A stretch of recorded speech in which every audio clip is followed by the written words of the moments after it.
commencer. Il est 20 h.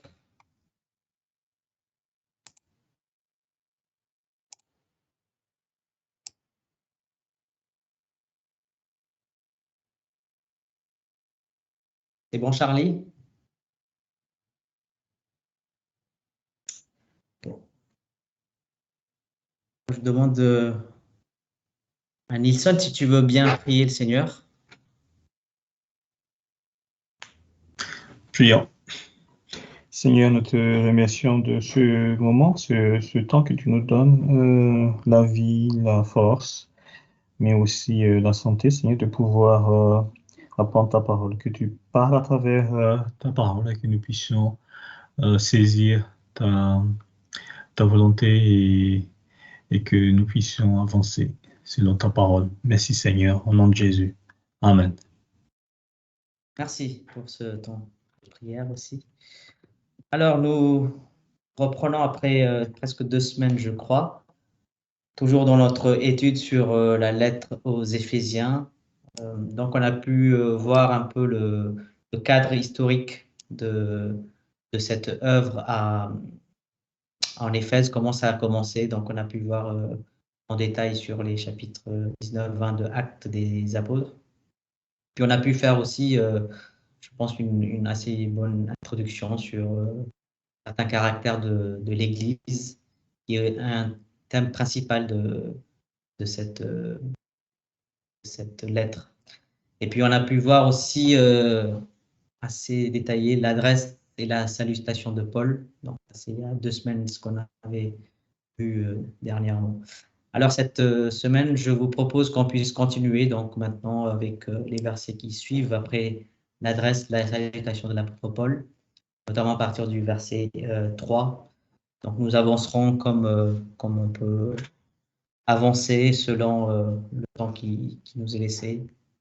Puis c'est avec un moment aussi de partage ensemble, de commentaires aussi avant de clore, si ça vous va. Donc on prend donc Éphésiens donc chapitre 1 versets 3 et 4. Donc je vais lire: Béni soit le Dieu et Père de notre Seigneur Jésus-Christ, qui nous a bénis de toute bénédiction spirituelle dans les lieux célestes en Christ. En lui, Dieu nous a élus avant la fondation du monde pour que nous soyons saints et irréprochables devant lui. Il nous a prédestinés dans son amour à être ses enfants d'adoption par Jésus-Christ, selon le bon plaisir de sa volonté, pour célébrer la gloire de sa grâce dont il nous a favorisés dans le bien-aimé. Donc, on a pu lire jusqu'au verset 6, mais comme on avait déjà étudié à partir du verset 3 à 14, c'est la plus longue phrase de toute la Bible, et en grec, c'est une seule phrase. Même si dans notre langue, quand ça a été traduit, on a dû mettre des ponctuations, y compris des points-virgules et des points, comme on vient de finir le verset 6. Donc, on va voir cette fois-ci les aspects de la bénédiction spirituelle en Jésus-Christ. Je pense qu'on a déjà eu des questions la dernière fois par rapport à ces versets. Je pense qu'on peut aller un peu en plus en détail sur ces bénédictions, en fait, que Dieu, le Père de notre Seigneur Jésus-Christ, et encore une fois, l'apôtre Paul insiste sur la personne triunitaire dès le début de cette lettre. Donc, c'est un enseignement qui a été donné par les apôtres dès l'Église primitive sur la personne du Père, du Fils et de l'Esprit de Dieu. Alors, quand on parle de bénédiction spirituelle, il faut comprendre que ce n'est pas dans le sens immatériel, c'est-à-dire contraire à tout ce qui est matériel. Qu'on doit comprendre, ce n'est pas le sens qui est voulu ici, je pense, mais plutôt c'est un sens qui émane de la personne de l'Esprit de Dieu par lequel nous sommes bénis, en fait. Donc, quand on parle de bénédiction spirituelle, il faut plutôt penser à l'Esprit de Dieu, donc selon la définition scripturaire néo-testamentaire de cette troisième personne, l'Esprit de Dieu, donc qui évoque cette question de bénédiction spirituel. Alors, si on prend quelques aspects, on va prendre les 6 aspects qu'on peut trouver un peu. Certains, peut-être, on peut prendre plus d'aspects, mais on peut noter déjà un certain nombre d'aspects, dont 6 déjà, par rapport à ce seul verset, en fait, sur le verset 3. Donc, il est question de béni soit le Dieu et Père de notre Seigneur Jésus-Christ. Donc, béni. Et si on prend le sens dans le texte original, il s'agit de ce qui vient d'un éloge, en fait.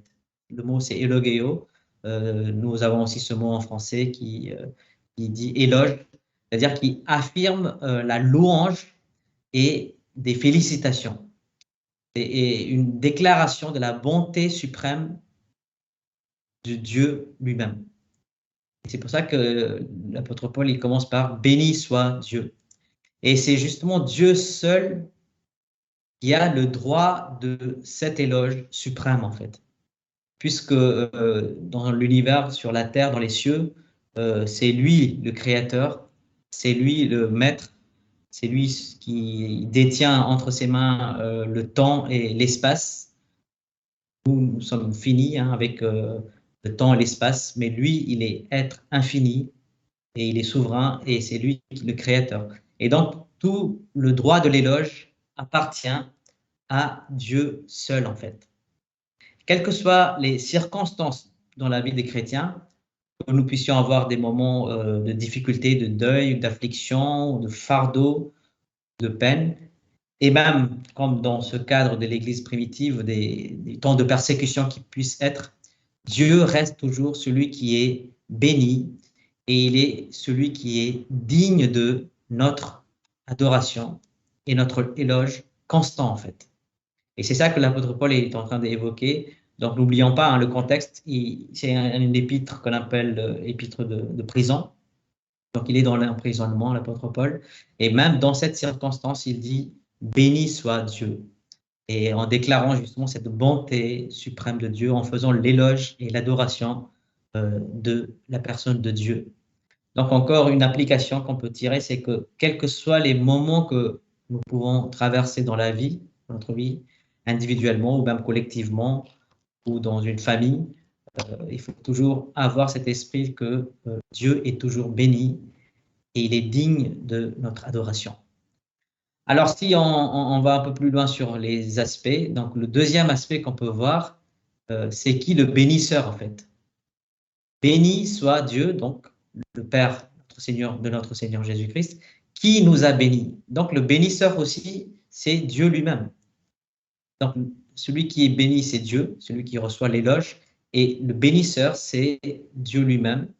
Il est également celui qui bénit selon sa bonté, qui déploie sa bonté.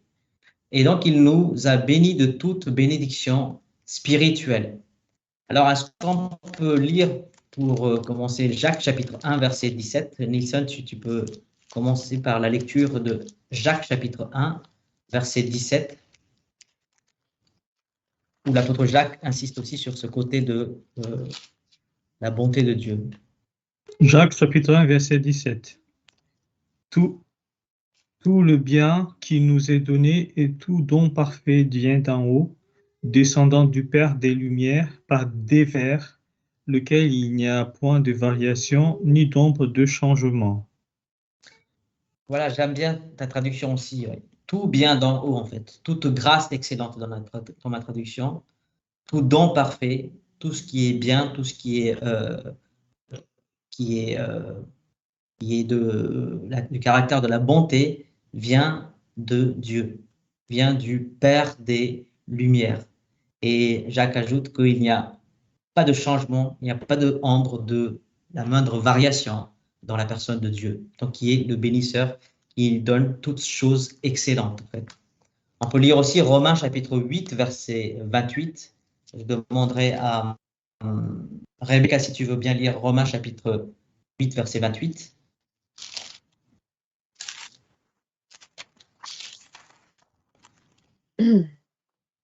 Nous savons du reste que toute chose coopère au bien de ceux qui aiment Dieu, de ceux qui sont appelés selon son dessein.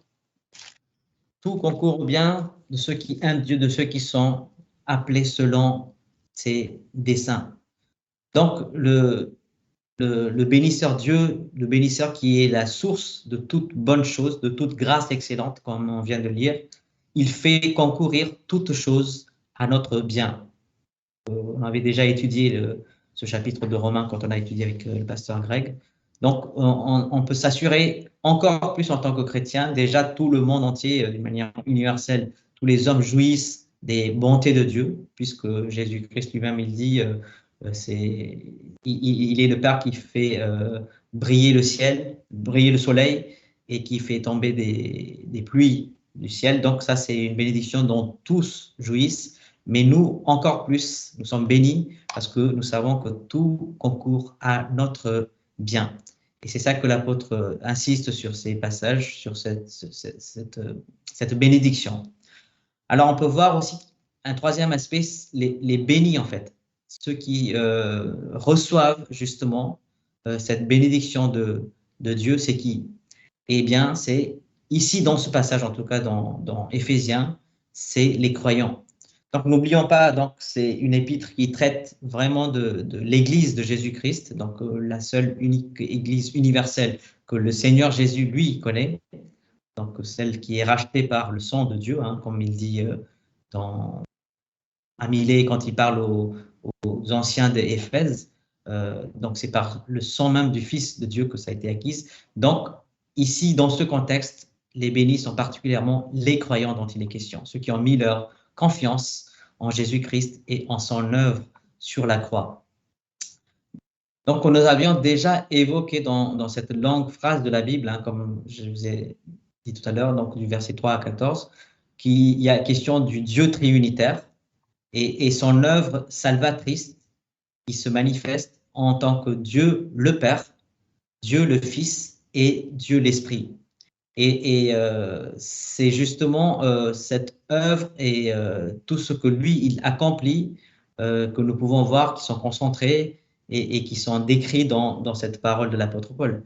Donc Dieu qui a planifié, qui a été l'initiateur de chaque bénédiction spirituelle et le bénisseur, et toutes les bénédictions proviennent par son esprit.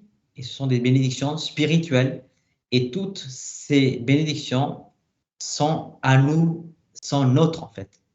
Et souvent, ce qui se passe dans la vie des croyants, c'est que si on passe par des phases, des moments difficiles où on est découragé ou dans même le désespoir pour certains, ou dans les inquiétudes ou dans l'anxiété, c'est parce que justement, nous ne prenons pas le temps justement de mesurer toutes ces bénédictions spirituelles qui nous est donnée en fait.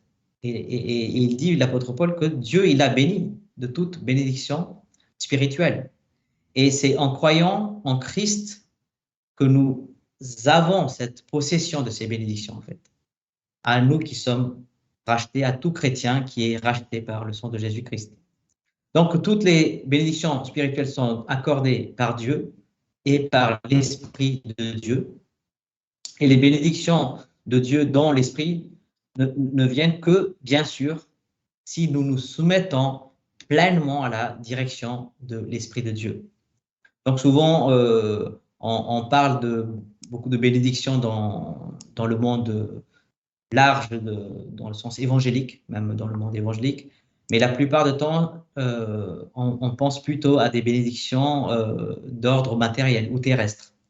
Mais ici, l'apôtre Paul, il indique clairement que c'est des bénédictions spirituelles, donc pas des bénédictions matérielles, et ce n'est pas des bénédictions immatérielles non plus, mais plutôt des bénédictions qui viennent de l'Esprit de Dieu à ceux qui soumettent leur vie pleinement à la direction de l'Esprit du Seigneur et ceux qui sont conduits par l'Esprit du Seigneur. Donc forcément, si nous refusons d'être conduits par l'Esprit de Dieu, eh bien, on ne peut pas forcément espérer à pouvoir partager les bénédictions dont il est question ici, les bénédictions spirituelles. D'où l'importance pour chaque croyant, pour nous tous, de nous rappeler qu'en nous soumettant au Seigneur, eh bien, on jouit de toute bénédiction spirituelle.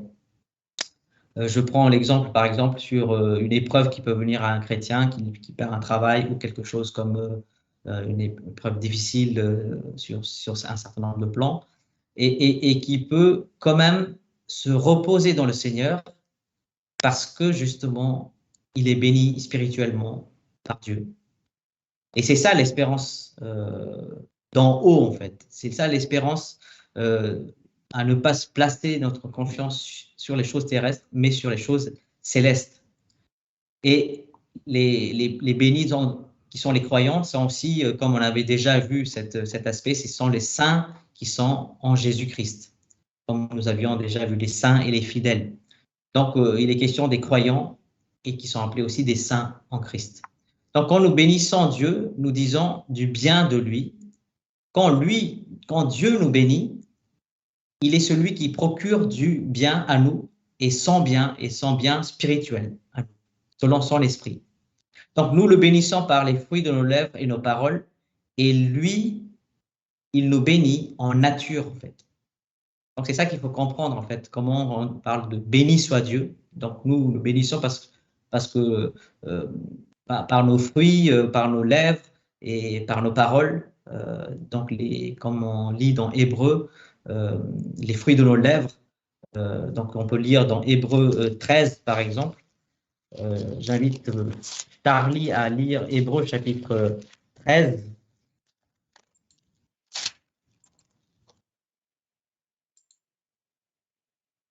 Alors, Hébreu 13.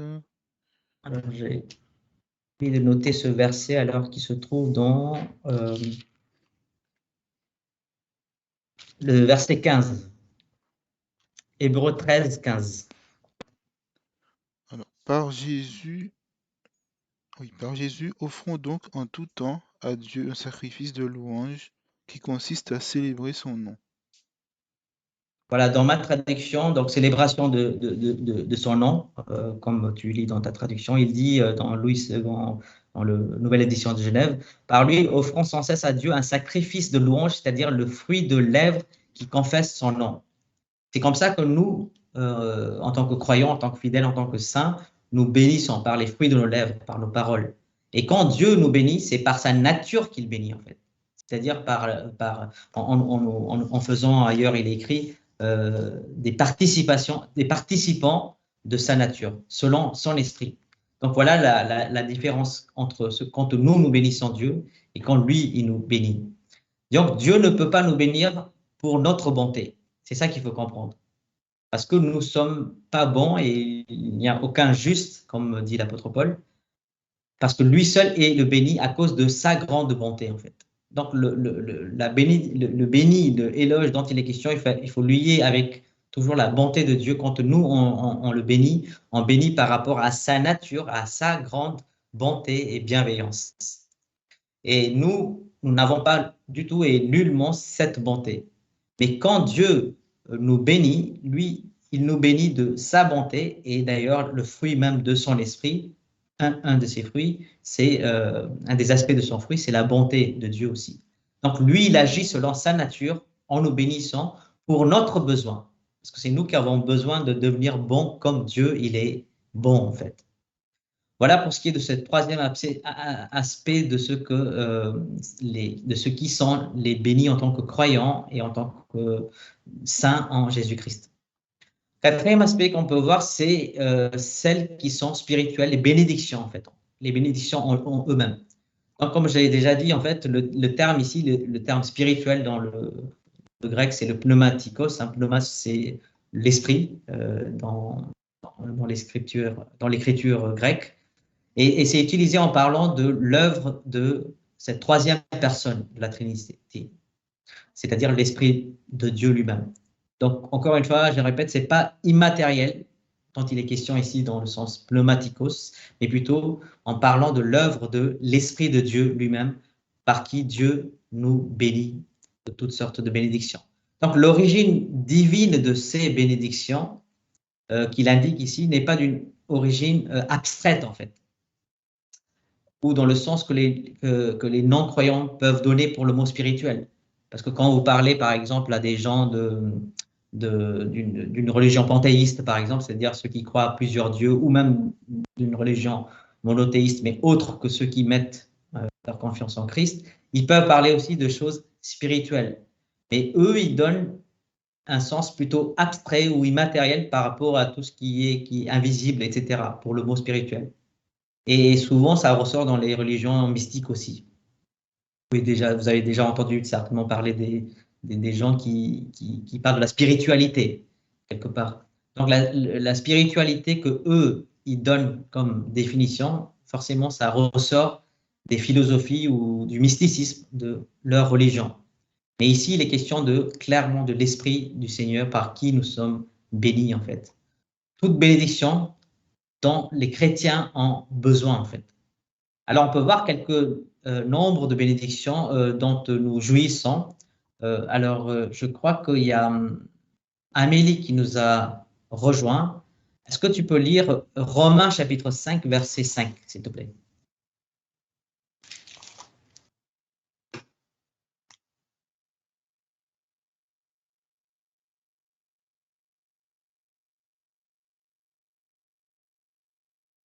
Amélie, tu nous entends? Ton micro, il n'est pas allumé. Ouais, Romains 5, Verset 5. verset 5. Or, l'espérance ne rend pas honteux puisque l'amour de Dieu a été répandu dans notre cœur par l'Esprit Saint qui nous a été donné. L'amour de Dieu a été répandu dans nos cœurs par le Saint-Esprit qui nous a été donné. Voilà une bénédiction qu'on peut voir en fait dans ce passage en fait. Ici, c'est comment Dieu y répand l'amour par son esprit. On peut voir aussi dans Jean 14, 27, donc je reviens à Nielsen, Jean 14, 27. Et après, je demanderai à Rebecca de lire Philippiens 4, 7. Donc, commençons par Jean 14, 27 avec Nielsen et Rebecca pour Philippiens 4, 7. Jean 14, 27. Je vous laisse la paix, je vous donne ma paix, je ne vous donne pas comme le monde donne, que votre cœur ne se trouble point et ne s'alarme point. Voilà, là, c'est le Seigneur Jésus-Christ qui est en train de parler. Je vous donne ma paix. C'est une paix que le monde ne donne pas. Donc, parmi les bénédictions, l'amour et ici la paix. Rebecca, tu peux lire Philippiens 4, 7, s'il te plaît.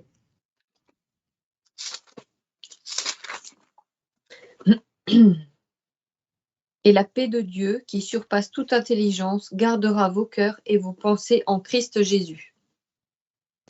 Voilà, encore une fois, la paix de Dieu qui garde nos cœurs et nos pensées en Jésus-Christ. Et cela surpasse toute connaissance même, dit l'apôtre Paul. Voilà une autre bénédiction, un aspect d'autres bénédictions que nous pouvons voir. Il y a aussi le bonheur et la joie dans Jean 15, 11. Charlie, tu peux lire dans Jean chapitre 15, verset 11.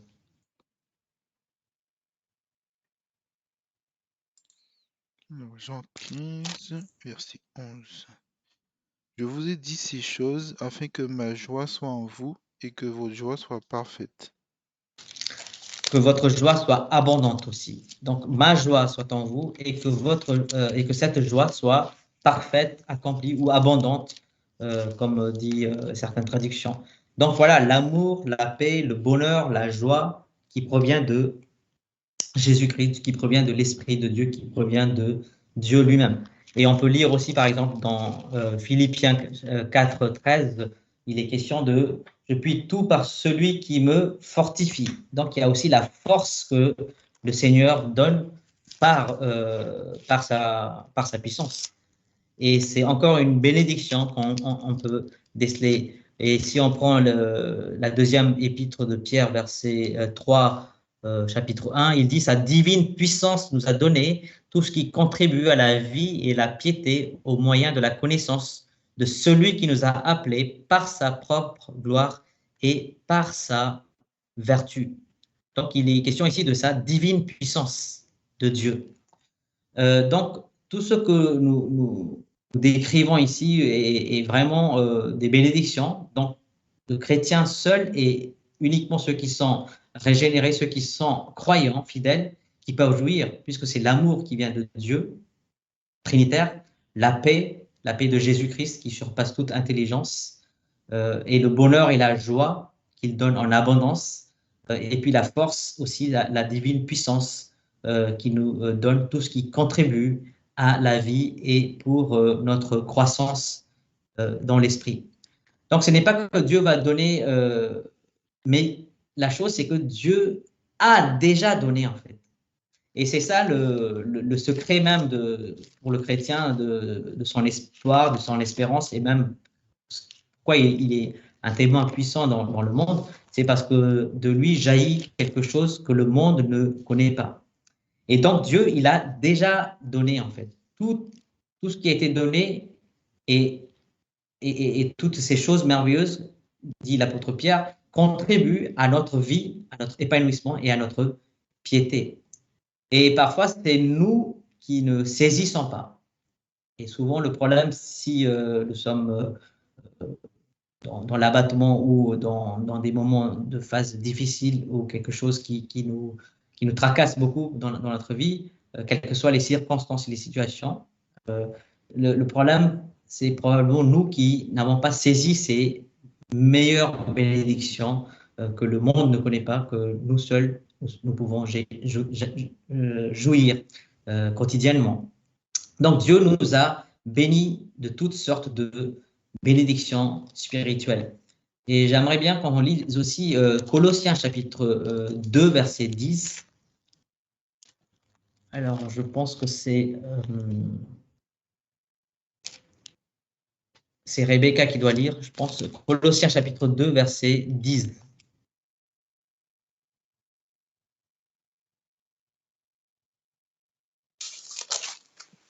Verset 10, hein.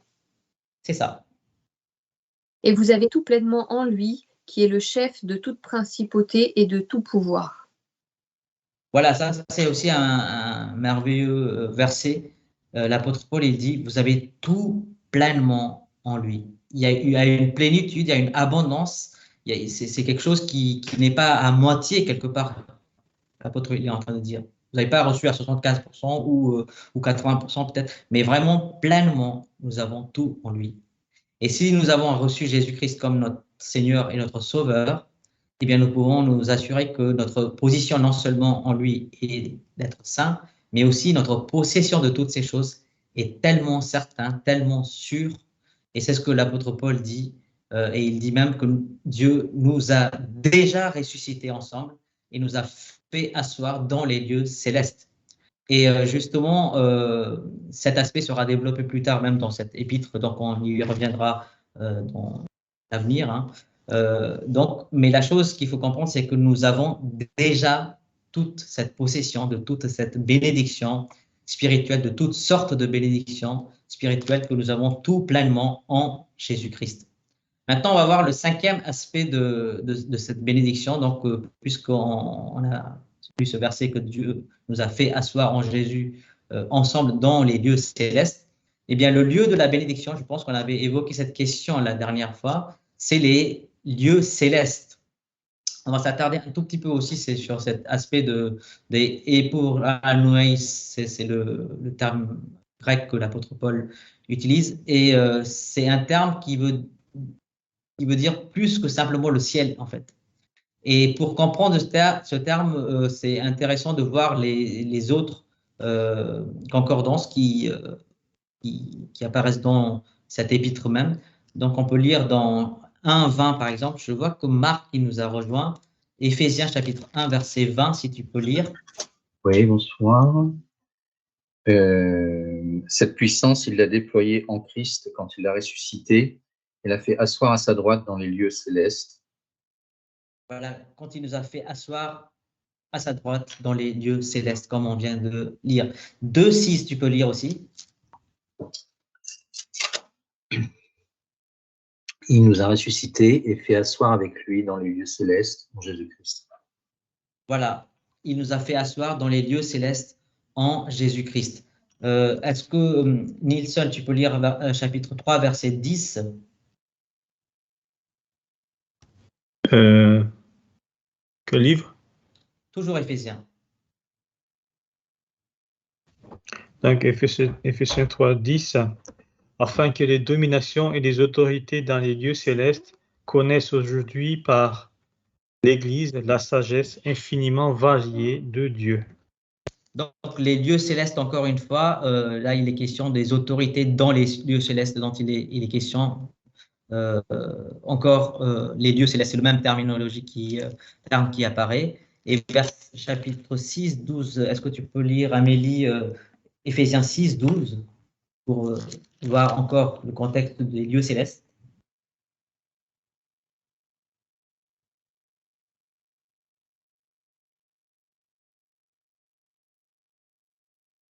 Donc, Amélie, Éphésiens 6, 12. Ah oui, c'est moi alors. Oh, en effet, ce n'est pas contre le sang et la chair que nous luttons, mais contre les principats, contre les autorités, contre les pouvoirs de ce monde de ténèbres, contre les puissances spirituelles mauvaises qui sont dans les lieux célestes. Donc ici, c'est intéressant toujours dans les lieux célestes, mais il y a quelques détails supplémentaires que nous pouvons voir plus tard certainement.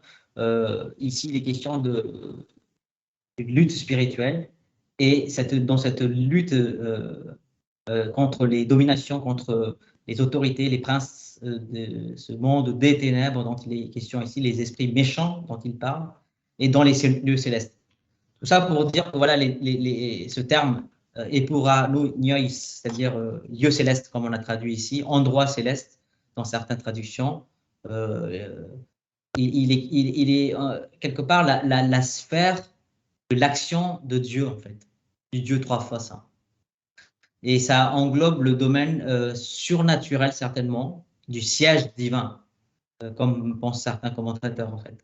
Et dans la forme grecque, dans les lieux célestes, c'est utilisé 5 fois et uniquement dans cette lettre d'Éphèse, en fait, qu'on vient de lire. Donc, on peut le trouver à une autre occurrence ailleurs dans les Écritures, où Jésus dit, dans Jean 3, 12, « Si vous ne croyez pas quand je vous ai parlé des choses terrestres, comment croirez-vous quand je vous parlerai des choses célestes ?» Je ne sais pas si vous vous rappelez de ce passage. Donc, Jésus instruisait aux pharisiens qui étaient un pharisien du moins, Nicodème, qui était très religieux. Et à ce pharisien, justement, il dit cette parole, « Si je vous parle des choses célestes, comment vous allez comprendre ?»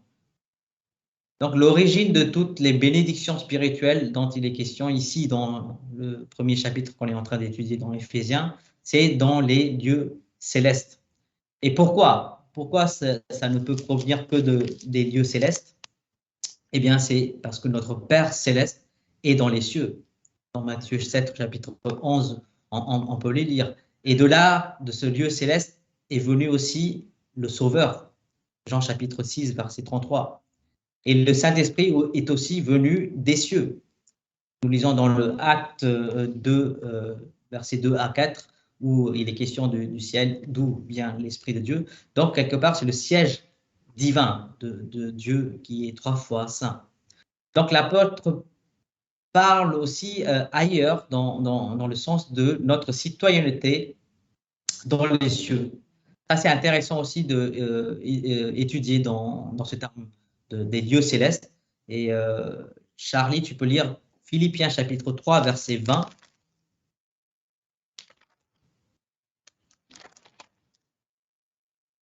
Donc, on est en train de faire une petite étude sur les lieux célestes pour comprendre davantage, en fait, cette notion de ce lieu. Donc, Philippiens 3, 20. Mais nous sommes citoyens des cieux, d'où nous attendons aussi comme sauveur le Seigneur Jésus-Christ.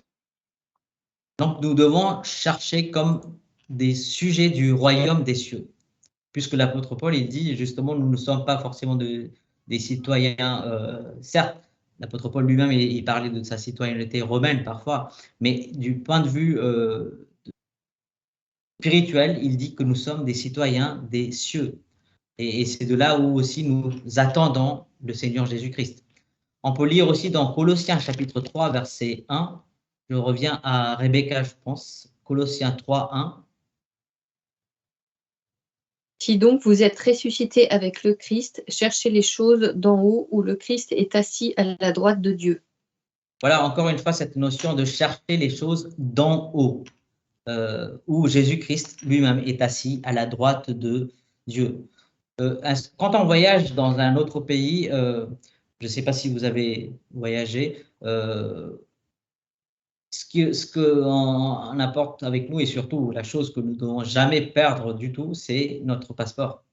Parce que c'est ça qui fait que on est citoyen de notre propre nation, que l'on soit français ou d'une autre nationalité, mais à chaque fois qu'on voyage dans un autre pays, on doit absolument garder cette identité, cette pièce, pour montrer qu'on est citoyen d'une nation et on voyage dans une autre nation. Et nous ne perdrons jamais, justement pendant le voyage, notre nationalité. Et nous conservons souvent tous les droits de notre nationalité, même s'il y arrive parfois des problèmes ou des dangers qui peuvent surgir. Nous avons toujours ce droit et ce droit de notre citoyenneté. Et pareil, quand on parle des chrétiens, l'apôtre Pierre, il dit que nous sommes voyageurs sur cette terre. Eh bien, les chrétiens, ils possèdent les droits, tous les droits, les privilèges et tous les privilèges que confère leur citoyenneté céleste. Alors même que nous voyageons ici comme des pèlerins, comme des étrangers. L'apôtre Pierre, il dit ainsi. Donc, pour l'heure, nous sommes certes tiraillés, on est déchirés de deux côtés, il y a une tension, il y a une lutte, un duel entre ce qui est des choses terrestres et ce qui est des choses célestes. Entre le terrestre et le céleste, la lutte continue, mais dans cette tension qui est décrite dans d'autres passages des épîtres, nous ne devons jamais oublier que nous sommes des gens des cieux, en fait, de ceux qui sont des citoyennetés célestes et qui marchent par l'Esprit de Dieu. Et lorsque justement nous marchons selon la puissance de l'Esprit de Dieu, et c'est là que l'Esprit de Dieu produit son fruit aussi. Donc vous pouvez noter peut-être pour votre étude cette tension dans 2 Corinthiens chapitre 4, versets 8 à 9, et comment dans cette tension, au sein même de cette tension, le chrétien, il marche comme un citoyen céleste, quelqu'un qui a une nationalité céleste. Et à ce sujet, il y a un commentateur que j'ai trouvé très intéressant qui écrivait par rapport à ce lieu céleste. Donc, on essaie de comprendre un peu ce que l'apôtre était en train d'évoquer par rapport à cette terminologie epuranoios. Il dit en fait, ce commentateur, que la sphère céleste est la sphère des activités spirituelles. Et cette région qui est de l'univers invisible se trouve derrière le monde des sens. Donc, en lui, de grandes forces sont à l'œuvre, des forces qui sont conçues comme ayant un ordre et une constitution qui leur sont propres à eux. Et comme ayant en partie transgressé, vous vous rappelez où il parle des esprits méchants dans les lieux célestes, donc il évoque un peu cette transgression dans les lieux de ces esprits méchants. Donc, comme ayant en partie transgressé cet ordre, et ainsi ils sont devenus désordonnés. Et donc ces forces qui s'opposent à nous et qui luttent contre nous, des forces, encore une fois, qui s'intéressent intelligemment au dessein de Dieu avec son monde et pour lesquelles l'histoire de l'homme est une leçon des choses avec des multiples facettes de la sagesse de Dieu. Forces sur lesquelles, bonnes ou mauvaises, Christ est intronisé et nous en lui. Donc, je ne sais pas si on a saisi tout ce que cet auteur, cet commentateur, il essaye de dire. En tout cas, ce qu'il est en train de dire, c'est qu'il y a des forces dans les lieux célestes. Il y a aussi des esprits méchants avec lesquels nous luttons. Mais pourtant, c'est à partir de ces lieux célestes même que Dieu pourvoit pour nos luttes des bénédictions spirituelles. Donc, je ne sais pas si vous comprenez un peu cette chose. C'est sûr que ça demande plus d'études certainement rien que cette notion. Et puis, toute occurrence par rapport à la lettre d'Éphésiens en lui-même. Et l'apôtre Paul, en tout cas, il dit que c'est de ces lieux célestes, là où il y a toutes sortes de forces, y compris les autorités contre lesquelles nous luttons, eh bien, c'est là où Jésus-Christ est intronisé et nous, on est en lui. Et lui en tant que maître souverain. Pour un sixième aspect qu'on peut voir par rapport à la bénédiction, c'est l'intermédiaire de la bénédiction, c'est qui? eh bien, forcément, c'est la personne de Jésus, notre Seigneur Jésus-Christ. Parce que nous sommes en Jésus-Christ, eh bien, nous recevons toutes les bénédictions en Jésus-Christ. Et nous entrons dans une union qu'on ne peut même pas décrire, en fait, c'est indescriptible complètement avec Jésus. Et le jour où nous mettons notre confiance comme un enfant, notre foi en Christ, pour le pardon de nos péchés, quand nous mettons notre confiance en Jésus-Christ, eh bien, nous sommes bénis à partir de ce moment. Et c'est pour ça que l'apôtre Paul dit, Dieu nous a bénis déjà.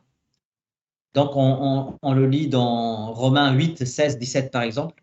Je reviens à Marc, peut-être Romains 8, 16, 17.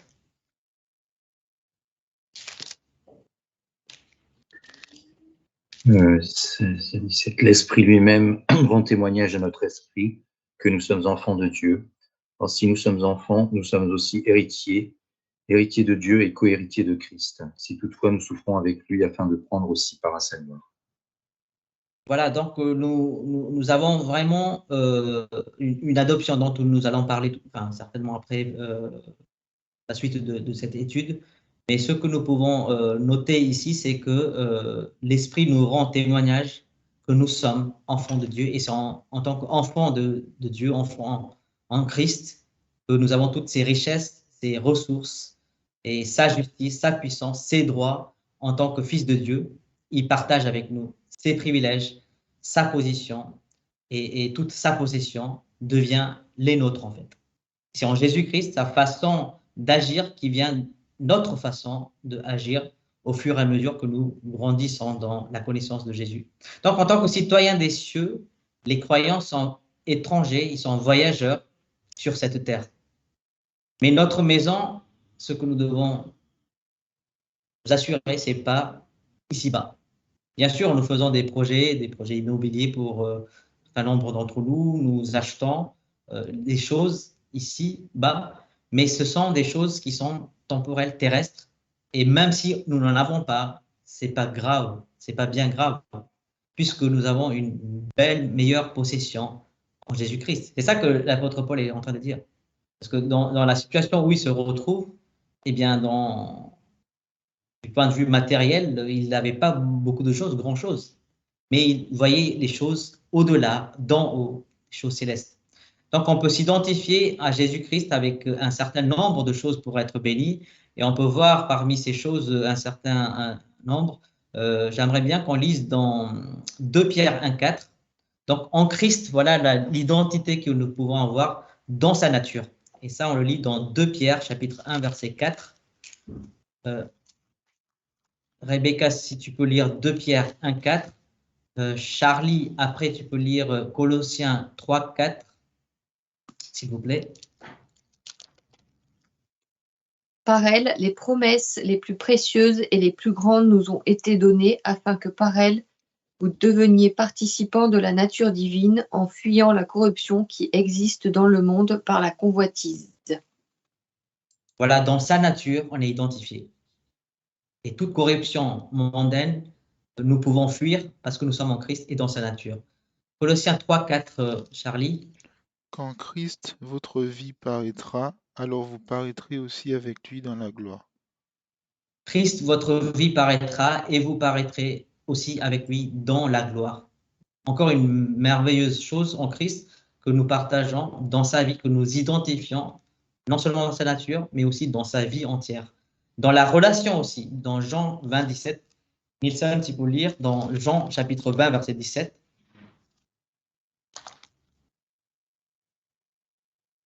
Jean 20, 17. Jésus lui dit, ne me touche point, car je ne suis point encore monté vers mon Père, mais va à mes frères et leur dis, je monte vers mon Père et vers votre Père, vers mon Dieu et vers votre Dieu. Vers mon Père, vers votre Père. Et il dit, va dire à mes frères, mon Dieu et votre Dieu. Voilà une belle bénédiction encore dans la relation en étant identifié avec Jésus-Christ.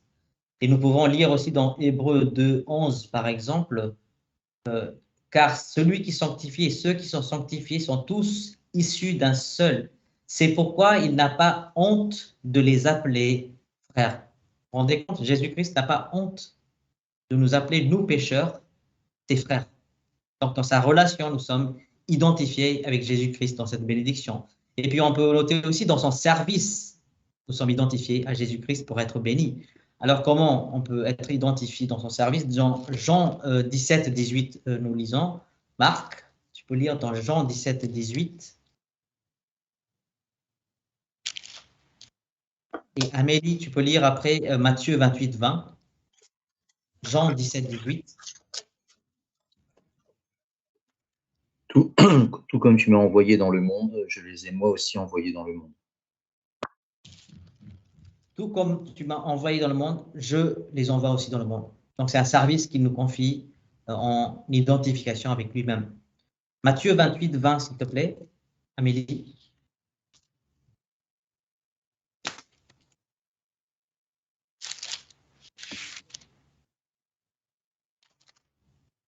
Et enseignez-leur à garder tout ce que je vous ai commandé.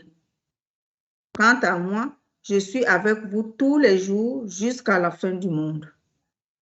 Je suis avec vous tous les jours jusqu'à la fin du monde. Donc, il nous donne ce service identifié avec lui, d'enseigner comme lui-même il a enseigné. Ce que lui-même il a prescrit, nous sommes appelés à enseigner. Donc, dans le service, on est identifié à Jésus-Christ. Dans la souffrance aussi. Dans Philippiens 1, 29, on peut lire cela. Philippiens chapitre 1, verset 29. Rebecca, tu peux lire. Philippiens 1, 29.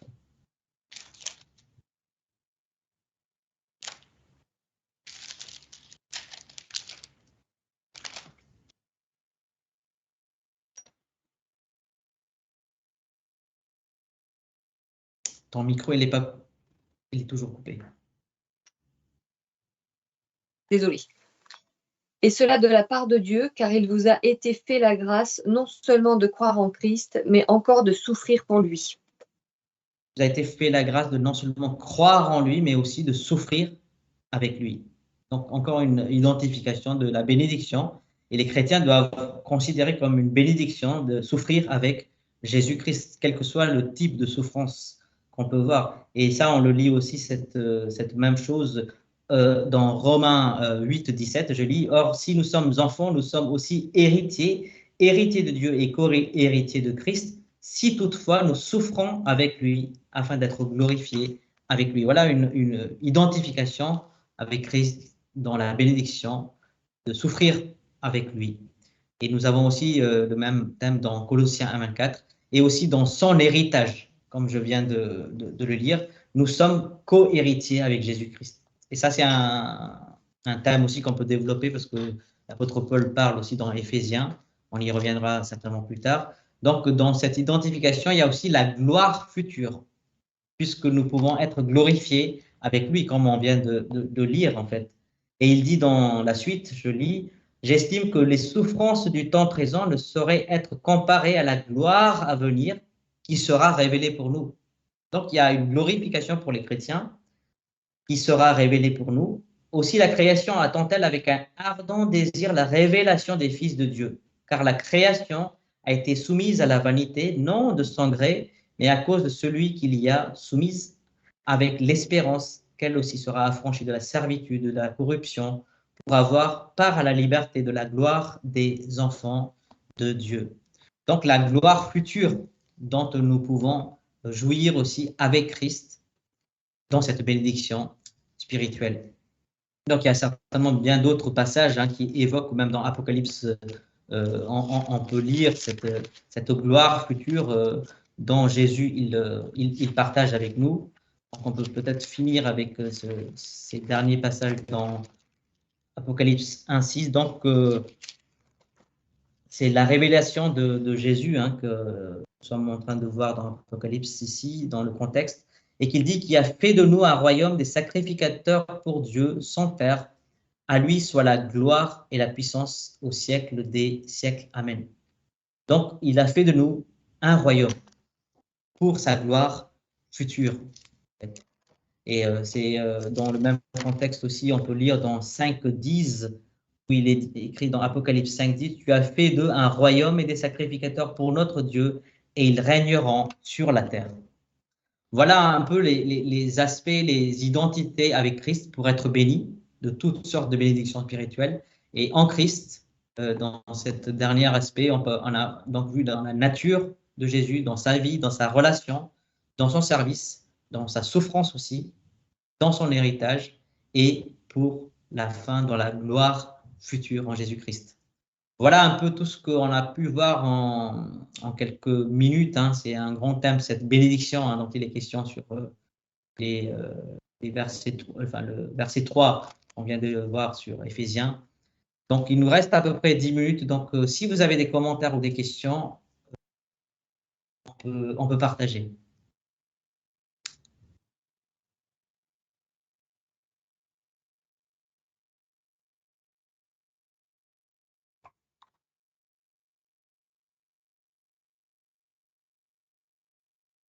Je n'avais jamais réalisé que dans les lieux célestes, il y avait des esprits mauvais aussi. Oui, effectivement, enfin, en étudiant, en approfondissant, justement, c'est ça un peu le but de ces moments précieux pour nous tous. On s'aperçoit, on se rend compte, effectivement, moi-même, enfin, c'est vrai que quand j'ai étudié ces passages, en voyant ces différentes occurrences du même terme grec qui dit que effectivement, il y a aussi cette force, et c'est pour ça que j'ai apprécié un peu ce commentateur, enfin, ce qu'il écrivait justement par rapport à ces forces qui s'opposent. Et enfin, effectivement, l'apôtre Paul il dit clairement que c'est des esprits méchants aussi qui sont dans les lieux célestes. D'où aussi c'est le siège. Et ça me rappelle quelque part le passage de Job dans son épreuve presque interminable pour lui. Mais justement, avant que cette épreuve commence, Satan, on le voit aussi dans ces lieux quelque part, en conversation, en dialogue avec Dieu, pour négocier, pour éprouver au maximum Job, pour le pousser à pécher. C'est ce qu'il fait Satan.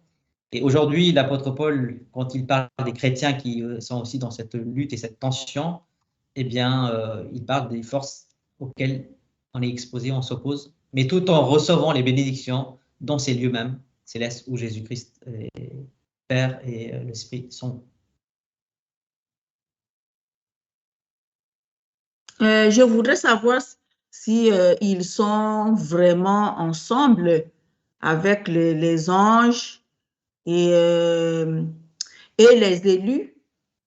Et bon, je peux imaginer que bibliquement, je ne sais pas, qu'il y a des paliers, ils ne sont vraiment pas ensemble. Il y a le royaume, même de Dieu, le royaume des cieux, où il y a des anges et puis les élus. Et puis, je pense que les mauvais esprits, je ne sais pas, ils se situent aussi. C'est les lieux célestes, puisque les lieux célestes, ça englobe tout, je pense. Ça englobe les lieux de l'enfer et puis le royaume de Dieu. Je ne sais pas. Les lieux célestes, c'est disons que quand on dit au ciel, les lieux célestes, là où il y a les divinités, je ne sais pas, ou bien je comprends je ne sais pas, j'imagine qu'il y a des paliers, il y a le royaume qui est peut-être toujours dans les lieux célestes, il y a le royaume des cieux, puisque Paul nous parle du deuxième ciel ou du troisième ciel. Paul parlait de quand il est tombé en extase. Donc là c'est le royaume des cieux. Maintenant, les esprits méchants, ils se situeraient toujours dans les lieux célestes, pas vraiment associés quand même aux anges et tout ça. Je ne sais pas s'il y a des versets bibliques qui nous parlent un peu de la différence des lieux. Bon, en fait, c'est d'où l'importance de ces études pour creuser davantage de plus en plus. Mais ce qu'on peut s'assurer, c'est que y a un nouveau monde, et ce que, disons, dans les autres passages des apôtres, notamment Nouveau ciel et Nouveau Jérusalem dont il est question aussi, je pense qu'il y a une gloire future qui est réservée aussi. Et puis, dans cette nouvelle terre, donc à la fin de la fin, après le grand jugement du trône blanc, etc., c'est là, je pense, où il y a la question vraiment du royaume de Dieu qui sera établi. Je pense qu'en attendant, il y a, comme tu dis, ce 3e ciel ou 7e ciel dont Paul parle, et aussi ces fameux lieux célestes où il y a les bénédictions qui proviennent de là, mais c'est là aussi où nous pouvons être assis déjà spirituellement avec Christ, comme on a lu dans ces passages d'Éphésiens, mais aussi ce sont dans ces lieux célestes aussi que les dominations et les autorités qui connaissent à travers l'Église, par l'Église, la sagesse de Dieu. Donc ils voient, ils plongent les regards, y compris les anges déchus et les anges de Dieu. Ils sont dans les lieux célestes. Et puis, dernier passage de Éphésiens 6, il est question des esprits méchants. Donc, on doit catégoriser, je pense, différents termes à travers ces différents termes. Qu'est-ce que l'Esprit a voulu enseigner? Et c'est pour ça que c'est intéressant de continuer dans ces études. Mais je pense qu'il y a une distinction quand même, puisque dans la fin des temps, Satan sera éternellement condamné, enchaîné, ce qu'on appelle la géhenne ou l'enfer, comme dit la Bible, mais que dans le royaume de Dieu, dans le royaume des cieux, qui est différent de ces lieux célestes, puisque dans le royaume des cieux, c'est le règne éternel du Christ. Avec Dieu, nous serons tous les élus réunis. Mais il faut étudier. Donc, on peut voir les prochaines fois, probablement pas plus sur ces aspects, parce que même s'il y a beaucoup de choses à étudier, mais on va avancer quand même. Donc, on va voir un peu les éléments de la formation de ce corps en Christ, et puis tous les passages qui suivent à partir du verset 4 ce que nous pouvons jouir en tant que chrétiens, les privilèges, et aussi en tant qu'élus. Comme ça sera le thème aussi. Donc, pour l'heure, je vous propose qu'on clôture, parce que le temps avance, et moins d'eux. On va prier, le Seigneur. Seigneur, nous te remercions pour ce moment que tu nous as donné et pour cette grâce de pouvoir nous réunir même à travers cette technologie. Merci de ce que tu nous as donné, la bonne connexion aussi, et que nous puissions